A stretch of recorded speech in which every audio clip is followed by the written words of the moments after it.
అన్నదాత అన్నదాత మీ అన్నదాత చెమటోడ్చి ఆహారాన్నందించే రైతన్నా అనునిత్యం నీ కండదండగా నిలిచే నేస్తం ఎవరన్నా అన్నదాత అన్నదాత మీ అన్నదాత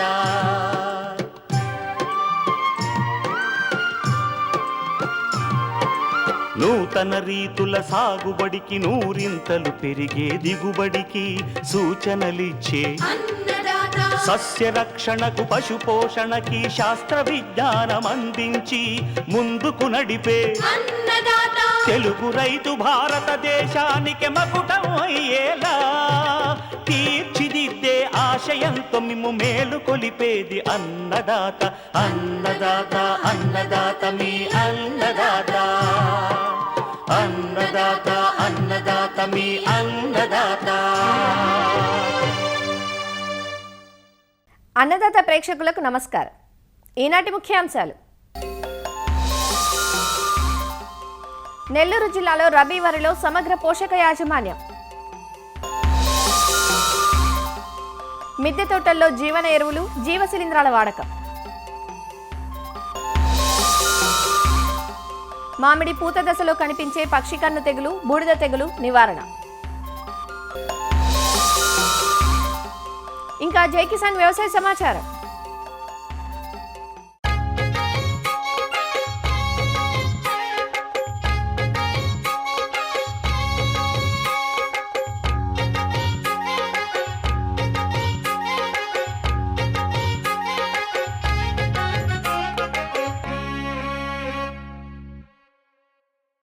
ఏ పంటలోనైనా అధిక దిగుబడులు సొంతం చేసుకోవాలంటే ముందుగా రైతుల మధ్యలోకి వచ్చేది ఎరువులను అధికంగా వినియోగించడం. మరి ఎరువులను అధికంగా వేస్తే అధిక దిగుబడులు పొందుతున్నారా అంటే దిగుబడి సంగతి దేవుడెరుగు, చీడపీడల ఉధృతి మాత్రం పెరుగుతోందని రైతుల ప్రత్యక్ష అనుభవం. రబీ కాలంలో ఉమ్మడి నెల్లూరు జిల్లాలో వరిని దాదాపు 2 లక్షల హెక్టార్లకు పైగా సాగు చేస్తారు. నీటి వసతిని బట్టి స్వల్ప మధ్యకాలిక రకాలను సాగుకు ఎన్నుకొని నవంబర్ మాసంలో నాటుకున్నారు. పైరు దశను బట్టి సిఫారసు మేరకు అందించాల్సిన విధంగా ఎరువులు అందించినప్పుడే ఆశించిన దిగుబడులు పొందగలమంటూ వివరాలు తెలియజేస్తున్నారు ఆచార్య ఇంజీరంగా వ్యవసాయ విశ్వవిద్యాలయం నెల్లూరు జిల్లా వ్యవసాయ పరిశోధనా స్థానం శాస్త్రవేత్త డాక్టర్ వినీత. ముఖ్యంగా నెల్లూరు జిల్లాలో రబీ సీజన్లో తక్కువ కాలపరిమితి కలిగినటువంటి రకాలైనటువంటి నెల్లూరు మసూరి, నెల్లూరు ధాన్యరాశి, తర్వాత ఈ బీపీటీ 5204, ఇంకా ఆర్ఎన్ఆర్ 15048, కేఎన్ఎం రకాలు ఎక్కువగా నాట్లు వేయడం జరుగుతుంది. అయితే ఇప్పుడు వేసే రకాలన్నీ కూడా తక్కువ కాల పరిమితి కలిగిన రకాలు కాబట్టి ముఖ్యంగా నాట్లు వేసినాక 35-40 రోజుల లోపలే మనం ఎరువులు వేయడం అనేది వేయాలి. ఈ రబీ వరి సాగులో ఎరువుల యాజమాన్యాన్ని కానీ గమనించినట్లయితే ముఖ్యంగా 1 ఎకరాకి 48 కిలోల నత్రజని, 24 కిలోల భాస్వరము, 16 కిలోల పొటాష్ ఇచ్చే ఎరువులను వేసుకోవాలి. మనం వేయాల్సిన నత్రజని ఎరువును 3 దఫాలుగా వేసుకోవాలి. మొదటి దఫా దమ్ములో వేసుకోవాలి, తర్వాత నాటిన ఒక 20 రోజులకి రెండవ దఫా వేసుకోవాలి, మూడవ దఫా వచ్చేసి 40 రోజులకి వేసుకోవాలి. సిఫారసు చేసిన నత్రజనిని యూరియా రూపంలో కానీ చూసుకున్నట్లయితే ప్రతి దఫాలో 35-40 కిలోల యూరియా కానీ వేసుకున్నట్లయితే సరిపోతుంది. అయితే చాలామంది రైతులు ప్రతిసారి ఒక బస్తా ఎరువును కానీ వేసినట్లయితే మొక్క అనేది కొంచెం ఏపుగా పెరిగి పురుగు తెగుళ్ళ ఉధృతి ఎక్కువగా వచ్చేదానికి అవకాశం ఉంది. అంతేకాకుండా పైపాటున ఎరువులు ఎక్కువగా వేసినప్పుడు మొక్క బాగా ఏపుగా పెరిగి పడిపోయే అవకాశం కూడా ఉంది. కాబట్టి ఎరువుల్ని తగు మోతాదులో సిఫారసు చేసిన మోతాదులో మాత్రమే వేస్తే మంచిది. అయితే భాస్వరం ఎరువు అనేది 1 ఎకరాకి 24 కిలోలు అవసరము. ముఖ్యంగా నెల్లూరు జిల్లాలో పొలాలన్నింటిలో కూడా మనకు భాస్వరము ఎక్కువ మోతాదులో ఉంది. ఖచ్చితంగా మనం భాస్వరం ఎరువుని సిఫారసు మించి వేయకూడదు.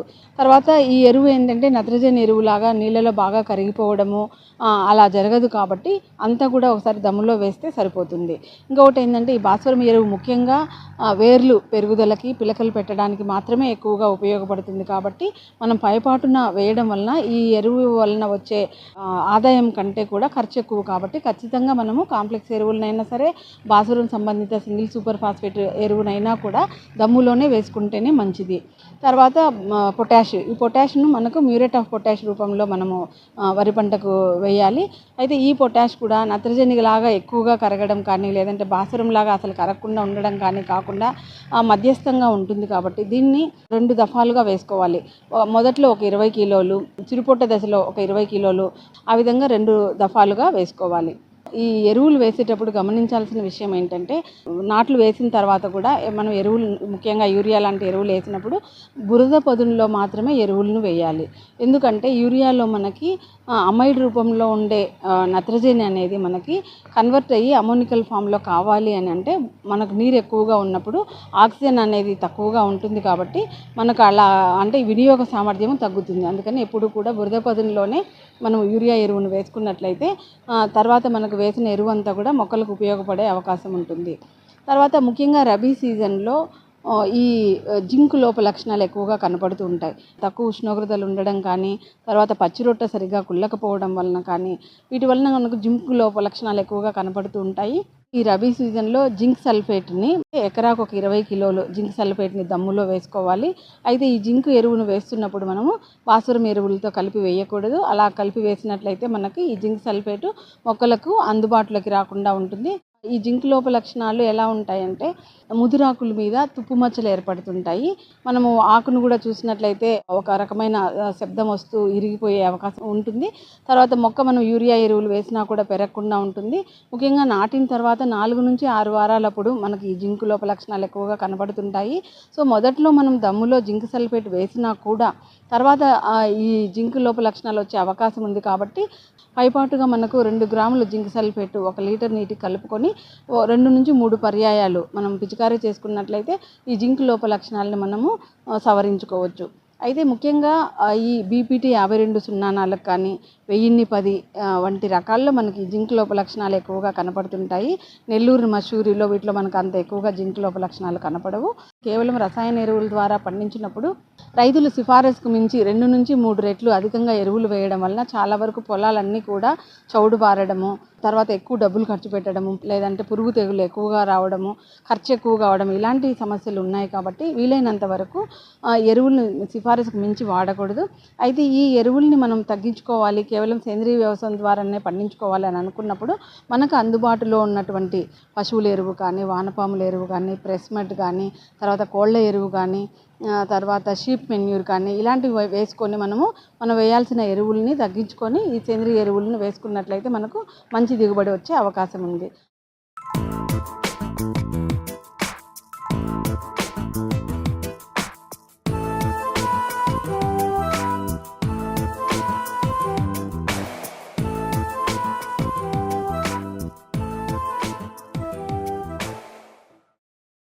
ఫలరాజమైన మామిడి తోటలు పూత దశకు చేరుకున్నాయి. చాలా తోటల్లో పూమొగ్గలు కనిపిస్తున్నాయి. దాదాపు ఈ నెలలో అన్ని తోటలు పూత దశకు చేరుకుంటాయి. పూత దశలో మామిడి తోటలకు పురుగుల సమస్య సర్వసాధారణమే అయినా చాప క్రింద నీరులా వ్యాపించేవి మాత్రం తెగుళ్లు. ముఖ్యంగా పక్షికన్ను తెగులు, బూడిద తెగులు తోటల్లో ఎక్కువగా కనిపిస్తుంటాయి. వీటిని ప్రారంభ దశలోనే నివారించినట్లయితే పిందె, కాపు దశలో నష్టం అరికట్టిన వాళ్ళం అవుతాం. మామిడి తోటల్లో కనిపించే పక్షికన్ను తెగులు, బూడిద తెగులు లక్షణాలు, నివారణ గురించి వివరిస్తున్నారు సంగారెడ్డి ఫల పరిశోధనా స్థానం శాస్త్రవేత్త డాక్టర్ మౌనిక. ఫలరాజైన మామిడి పండు మనకి ఎంతో ముఖ్యమైన పంట. మామిడిలో పూత వచ్చే దశలో ఉన్నది. ఈ సమయంలో కనుక మనం చూసుకున్నట్టయితే 2 నుంచి 3 తెగుళ్ళు అధికంగా వచ్చే అవకాశం ఉందండి. అన్నిటికన్నా ముఖ్యమైనది పక్షికన్ను తెగులు. మన పక్షికన్ను తెగులు అనేది మనకి ఆకుల మీదే కాకుండా పూరెమ్మల మీద కానీ, కాయల మీద కానీ, అలాగే మన కాయలు పండడానికి పెట్టినప్పుడు కూడా కాయల మీద మచ్చ కలిగించి నష్టాన్ని కలిగిస్తుందండి. కనుక ఈ పక్షికన్ను తెగుల్ని ముందుగానే సమగ్ర యాజమాన్యంతో, ముందస్తు జాగ్రత్తలతో మనము చెట్లను కాపాడుకోవాలి. అనగా ఏంటంటే ఈ పక్షికన్ను తెగులు అన్ని రకాల మన చెట్టు మీద ఉన్న భాగాలని మనకి వ్యాధి వచ్చేలాగా వ్యాపిస్తుంది. కాబట్టి ముందస్తుగానే పూత వచ్చే సమయంలో కార్బెండిజం అనే ద్రవణంతో 1 గ్రాము పర్ లీటర్ నీటికి చొప్పున కలుపుకొని పిచికారీ చేసుకుంటే గనక మనకు ఆకుల మీద కానీ, మనకి పూగుచ్చం మీద కానీ వచ్చే మచ్చల్ని, మన ఈ పక్షికన్ను మచ్చల్ని మనం నివారించుకోవచ్చండి. మామిడిలో తర్వాత ముఖ్యమైన తెగులు వచ్చేసి బూడిద తెగులు అండి. ఈ బూడిద తెగులు అనేది మనం ముఖ్యంగా గమనిస్తే మనకి పూత సమయంలో అధికంగా కనిపిస్తుంది. ఇది ఎలా ఉంటుంది అంటే గనక మన పూరేమల్ల మీద, మన పూగుచ్చం మీద తెల్లటి బూడిద లాంటి పదార్థం పడినట్టుగా కనిపిస్తుంది. ఇది కనుక మనం పూగుచ్చం మీద గమనించినట్టయితే వెటబుల్ సల్ఫర్, దాన్నే మనము నీటిలో కరిగే గంధకం అని అంటామండి. దీనిని 3 గ్రాములు లీటర్ నీటికి చొప్పున కలుపుకొని పిచికారీ చేసుకుంటే గనక మనం ఈ బూడిద తెగులు అనే తెగుల్ని మనము సమగ్రంగా నివారించుకోవచ్చు. అదే ఒకవేళ ఈ మన పూగుచ్చం మీద బూడిద తెగులు అధికంగా ఉన్నచో మనం హెగ్జాకోనజోల్ అనే ద్రవణాన్ని 1 ml లీటర్ నీటికి కలుపుకొని కనుక పిచికారీ చేసుకుంటే మనం పూతని ఈ బూడిద తెగులు వ్యాధి నుంచి సమగ్రంగా నివారించుకోవచ్చండి. ఈ 2 ముఖ్యమైన తెగుళ్ళని మనం అరికట్టుకుంటే కనుక మన పూత ఆరోగ్యకరంగా ఉండి పిందెలు కూడా బాగుంటాయి.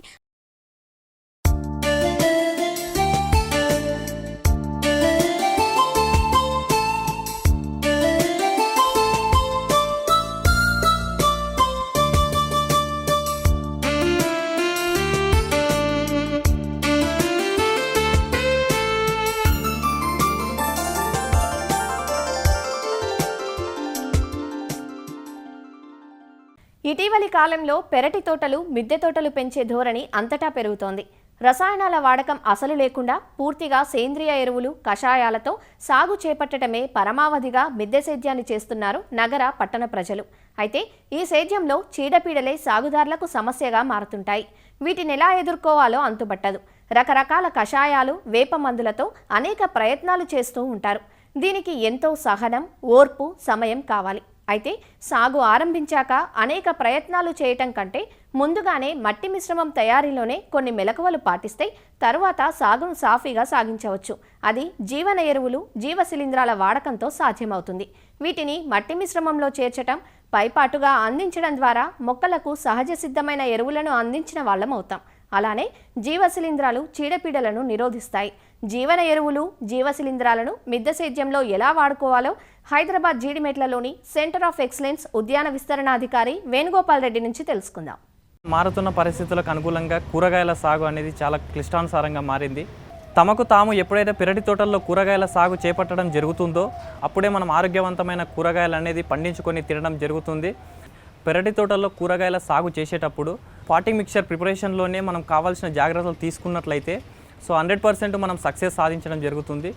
దాదాపు 100 kgల పాటింగ్ మిక్చర్ తయారు చేసుకోవాలంటే దానిలో 50 kgల కోకోపీట్, దాని తర్వాత 30 kgల రెడ్ సాయిల్, దాని తర్వాత 15 kgల వరకు వర్మీ కంపోస్టు, దాని తర్వాత వచ్చేసి మనము నీమ్ కేక్ ఒక 2 to 3 kgs, దాని తర్వాత మనం బయో ప్రోడక్ట్స్ ఏవైతున్నాయో trichoderma, Pseudomonas, Paecilomyces, PSB and వ్యాము, ఇవన్నీ కూడా మనము 2 నుంచి 3 kgల వరకు ఈ బయో ప్రోడక్ట్స్ యాడ్ చేయడం వల్ల తర్వాత వచ్చే వేరుకుళ్ళు, కాండం కుళ్ళు, తర్వాత వచ్చే ఈ ఫిజియోలాజికల్ డిజార్డర్స్ ఏవైతున్నాయో అన్నిటినీ కూడా మనము దాని నుంచి రెసిస్టెన్సీ అనేది కల్పించడానికి ఆస్కారం ఉంటుంది.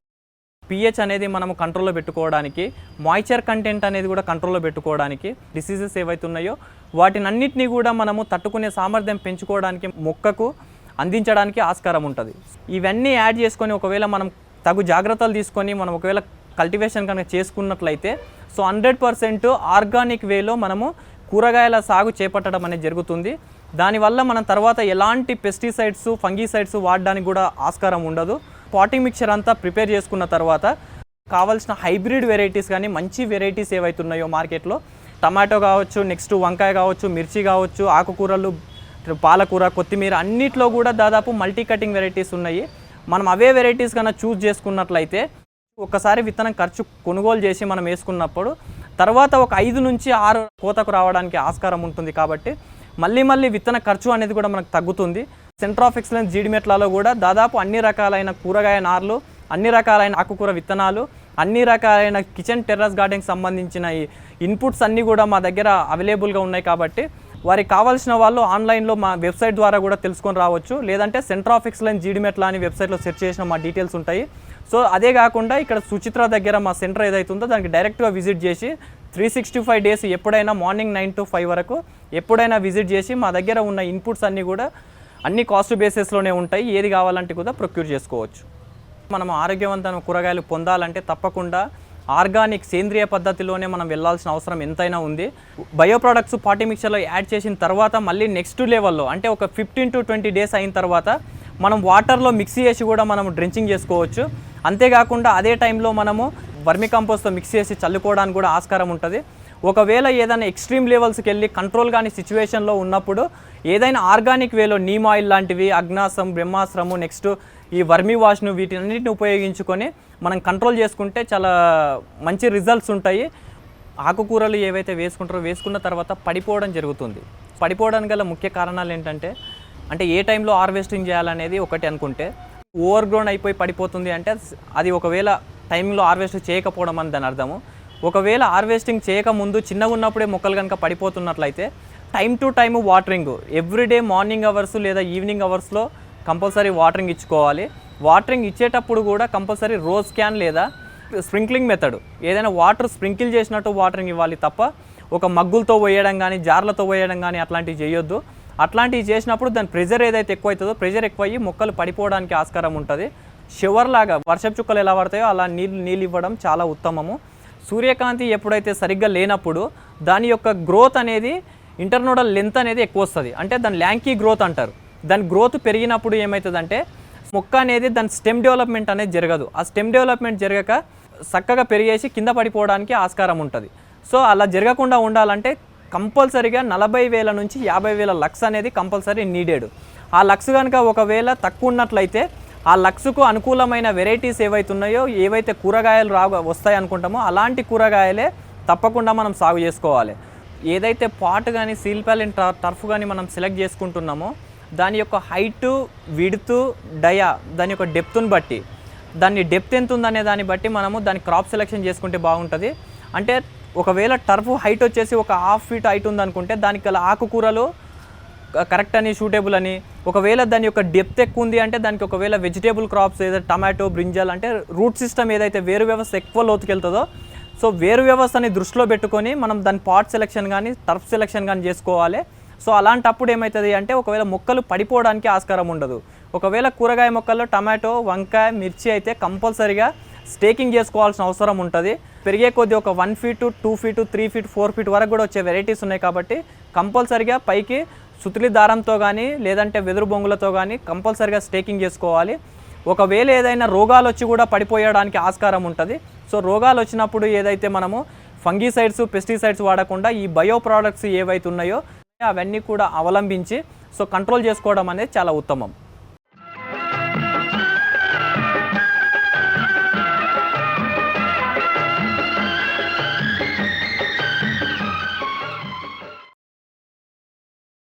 అన్నదాత టోల్ ఫ్రీ నెంబర్ ద్వారా పంటల సాగులో రైతులు లేవనెత్తే సందేహాలకు దృశ్య రూపం మీకోసం.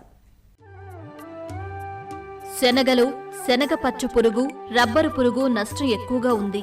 నివారణ ఎలానో తెలియజేయండి అని అడుగుతున్నారు జోగులాంబ గద్వాల జిల్లా ఉండవల్లి గ్రామం నుంచి శ్రీకాంత్ రెడ్డి. ఈ శనగ పంట తీసుకున్నట్లయితే మనకి రాగడి భూమిలో ఉన్న తేమ శాతాన్ని ఉపయోగించుకొని అలాగే మంచుకి పండించే పప్పుధాన్యం పంట ఒకటి శనగ.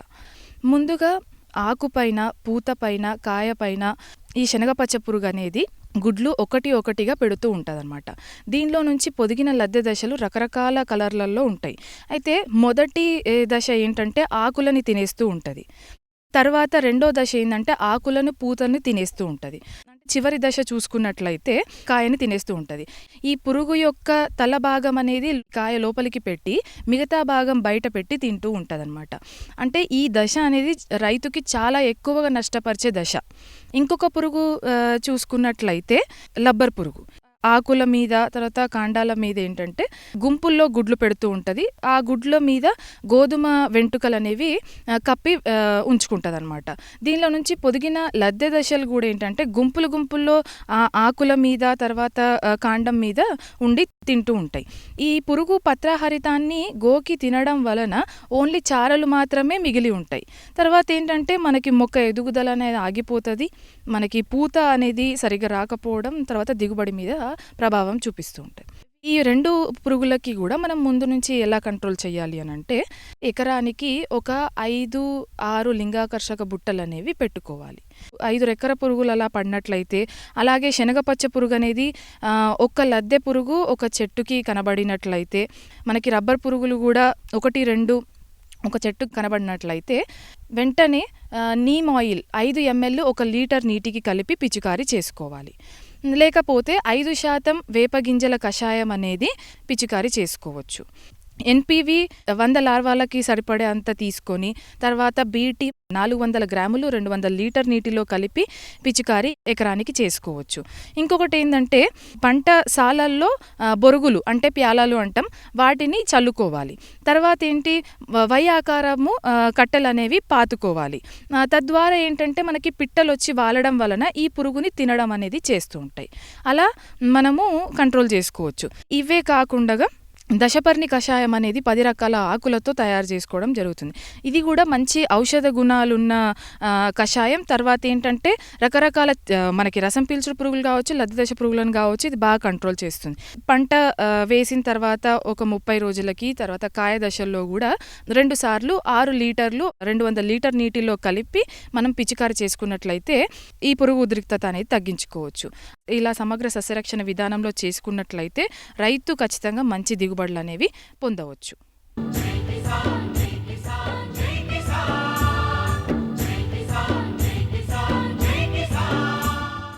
వ్యవసాయ సమాచారం ఇప్పుడు జై కిసాన్లో చూద్దాం. మంచిర్యాల జిల్లా బెల్లంపల్లిలోని కృషి విజ్ఞాన కేంద్రంలో కిసాన్ మేళా నిర్వహించారు. మంచిర్యాల, కుమరంభీం జిల్లాల రైతులకు అధిక సాంద్ర పత్తి విధానంతో పాటు ఇతర పంటల సాగుపై అవగాహన కల్పించారు. భవిష్యత్తులో 2 జిల్లాల్లో 1,00,000 ఎకరాల్లో అధిక సాంద్ర పత్తి సాగు లక్ష్యంగా నిర్ణయించినట్లు చెప్పారు. రైతులు నాణ్యమైన దిగుబడులను తీసేలా పంట సాగులో శిక్షణలు సైతం ఏర్పాటు చేస్తామని ఈ సందర్భంగా వివరించారు. ఈ కార్యక్రమానికి zone 10 agriculture technology application research institute director Shaik A Meera, KVK శాస్త్రవేత్తలు, రైతులు హాజరయ్యారు. అనంతరం ఉత్తమ రైతులను సన్మానించారు. భారతీయ వ్యవసాయ పరిశోధన మండలి, Indian council of agriculture research, భారత ప్రభుత్వ సంస్థ, అదేవిధంగా పీజేటీఎస్ఏయు ప్రొఫెసర్ జయశంకర్ తెలంగాణ వ్యవసాయ విశ్వవిద్యాలయం ఆధ్వర్యంలో నడపబడుతున్నటువంటి కేవీకే బెల్లంపల్లి ఏదైతే ఉందో ఇక్కడికి సందర్శించడం జరిగింది. కార్యక్రమం యొక్క ముఖ్య ఉద్దేశం ఏంటంటే ప్రభుత్వ ప్రైవేటు భాగస్వామ్యంతో మొట్టమొదటిసారిగా భారత ప్రభుత్వం యొక్క ఫండ్తో నిధులతో 4 రాష్ట్రాల్లో ఒక పెద్ద పథకాన్ని మనం గత 2 సంవత్సరాల నుండి ప్రారంభించడం జరిగిందనమాట. దీన్ని ఏంటంటే అధిక సాంద్రత కలిగినటువంటి పత్తి పండించే విధానం. అంటే ఇంతకు ముందు మనం ప్రతి పండించే విధానం కనుక చూసుకున్నట్లయితే సాలుకి అదేవిధంగా మొక్కకి చాలా ఎక్కువ ఎడంగా ఉండటం ద్వారా 4 క్వింటాలు 5 క్వింటాలు దిగుబడి రావడానికి కూడా చాలా కష్టంగా ఉండేది. అలాంటి పరిస్థితుల్లో ప్రైవేటు హైబ్రిడ్లని ముందుకు తీసుకొస్తూ అదేవిధంగా అధిక సాంద్రత కలిగినటువంటి పత్తి పండించే విధానం ద్వారా 90 సెంటీమీటర్స్ 15 సెంటీమీటర్స్లు ఎడంగా మనం పండించడం ద్వారా దాదాపుగా ఒక ఎకరానికి 20,000 మొక్కలు వచ్చేటట్లు చేయటం ద్వారా ఈ అధిక సాంద్రతతో ఎక్కువ దిగుబడిని రాబట్టడానికి ఆస్కారం ఉందనేసి ఆ ఉద్దేశంతో మన కృషి విజ్ఞాన కేంద్రాల ద్వారా తెలంగాణలో, ఆంధ్రప్రదేశ్లో, తమిళనాడు, మహారాష్ట్ర, కర్ణాటక ఈ రాష్ట్రాల్లో అధిక సాంద్రత కలిగినటువంటి పత్తి పండించే విధానం అవగాహన అదేవిధంగా ప్రదర్శన క్షేత్రాలు ఏర్పాటు చేయడం జరిగిందనమాట. మనం రైతుల ఇది చూసుకున్నట్లయితే ఇప్పుడు ఆసిఫాబాద్, సిర్పూర్, కాగజ్ నగర్ అదేవిధంగా మంచిర్యాల జిల్లాల్లో తీసుకుంటే దాదాపుగా మంచిర్యాల జిల్లాలో 1,31,000 ఎకరాల్లో పత్తి పండించడం jరుగుతుంది. అదేవిధంగా మన సిర్పూర్, కాగజ్ నగర్లో కూడా దాదాపుగా 1,50,000 1,80,000 దాకా ఎకరాల్లో పత్తి పండించే ఇది ప్రధానమైన పంట కాబట్టి ఇక్కడ పత్తికి సంబంధించినటువంటి దిగుబడి పెంచడం, ఆదాయాన్ని పెంచడం ద్వారా అధిక మొత్తంలో రైతుల దాకా ఈ లాభాలు ఏవైతే ఉన్నాయో వ్యవసాయాన్ని ప్రతి సాగుని మనం లాభదాయకంగా చేయడానికి పెద్ద మొత్తంలో ఒక పథకాన్ని ముందుకు తీసుకురావడం జరిగింది. మరిన్ని విభిన్న అంశాలతో రేపటి అన్నదాతలో మళ్ళీ కలుసుకుందాం. అంతవరకు సెలవు, నమస్కారం. అన్నదాతలు తమ సందేహాలు, సమస్యలను 1800-425-4085 టోల్ ఫ్రీ నెంబర్లో ఉదయం 10 గంటల నుంచి 11 గంటల మధ్య పని దినాలలో సంప్రదించగలరు. ఈ కార్యక్రమాన్ని యూట్యూబ్లో www.youtube.com/annadata-etv లింక్ ద్వారా వీక్షించవచ్చు. అన్నదాత కథనాలు ఈటీవీ విన్ మొబైల్ యాప్లో వీక్షించండి.